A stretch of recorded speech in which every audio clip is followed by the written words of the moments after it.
거래대 지역뿐 아니라 전 세계 어느 지역이든지 간에 예수님 믿는 사람과 믿지 않는 사람들이 섞여 살고 또 이단들과도 더불어 살아가게 됩니다. 일상생활 속에서 이단에 속한 사람을 만나게 될 때 이렇게 하라 이렇게 가르치고 있습니다. 9절 하나님 말씀을 통해서 그러나 어리석은 변론과 족보 이야기와 분쟁과 율법에 대한 다툼은 피하라. 이것은 무익한 것이요 헛된 것이니라. 이렇게 말씀을 합니다. 어리석은 변론과 족보 이야기를 그들과 함께 하지 말라. 이렇게 말씀을 합니다.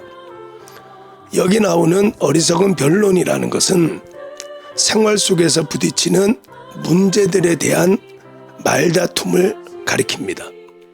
성경에 기록되어 있지 않은 내용이나 여러 가지로 해석이 가능한 내용, 또 구원의 문제와 성도들의 삶에 있어서 중요하지 않은 내용들, 이런 것들은 믿음 생활에 도움이 되지 아니할 할 뿐더러 도리어 믿음의 방해가 되는 겁니다. 그렇기 때문에 이단에 속한 사람들과 이러한 어리석은 변론은 아무런 도움이 안 된다고 가르칩니다. 성도의 사명은 예수님은 그리스도시다. 구원은 오직 예수의 이름뿐이다를 전하면 됩니다. 모르는 것을 억지로 꿰어 맞추려고 하거나 정당하게 하려고 할 필요는 없습니다. 마태복음 28장 19절과 20절 하나님 말씀에는 그러므로 너희는 가서 모든 민족을 제자로 삼아 아버지와 아들과 성령의 이름으로 세례를 베풀고 내가 너희에게 분부한 모든 것을 가르쳐 지키게 하라.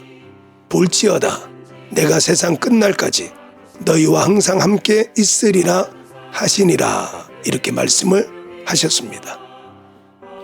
증인은 보고 들은 것을 전달하기만 하면 됩니다. 어떻게 된 과정을 설명할 필요는 없습니다. 두 번째, 이단에 속한 사람들에 대해서는 분쟁과 율법에 대한 다툼을 피하라 이렇게 말합니다.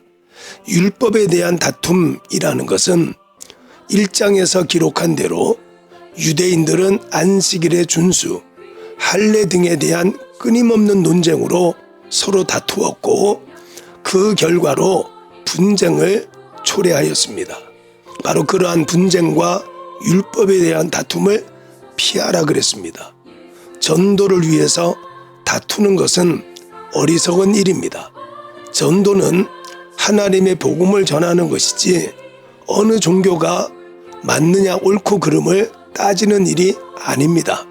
사도행전 1장 8절 하나님 말씀에 오직 성령이 너희에게 임하시면 너희가 권능을 받고 예루살렘과 온 유대와 사마리아와 땅끝까지 이르러 내 증인이 되리라 하시니라고 말씀하셨습니다.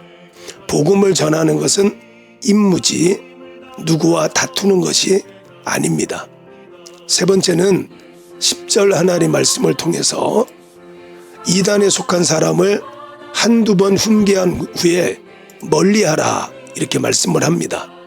이단에 속한 사람과 가까이 하는 것을 믿음이 적은 사람들이 보면 그들과 함께하는 것이 괜찮은 것으로 여길 수 있습니다. 그렇게 되면 믿음이 적은 자들을 잃어버리는 실족하게 하는 일이 발생할 수도 있습니다. 요한이서 1장 10절과 11절 하나님 말씀에는 누구든지 이 교훈을 가지지 않고 너희에게 나아가거든 그를 집에 들이지도 말고 인사도 하지 말라.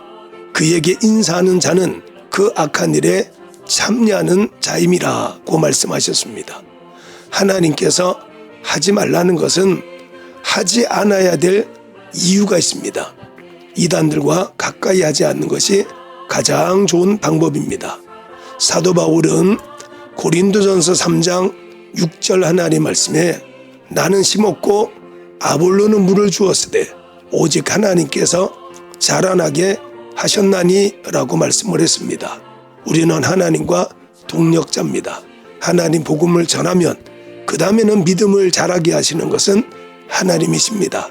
이단과 다투거나 이단과 어리석은 변론하지 말고 만만한 사람, 내가 저 사람 정도는 전도할 수 있겠다 하는 사람부터 전도해서 하나님의 나라를 확장해가고 구원받는 성도의 수를 더해가는 것, 그것이 지혜로운 전도 방법입니다.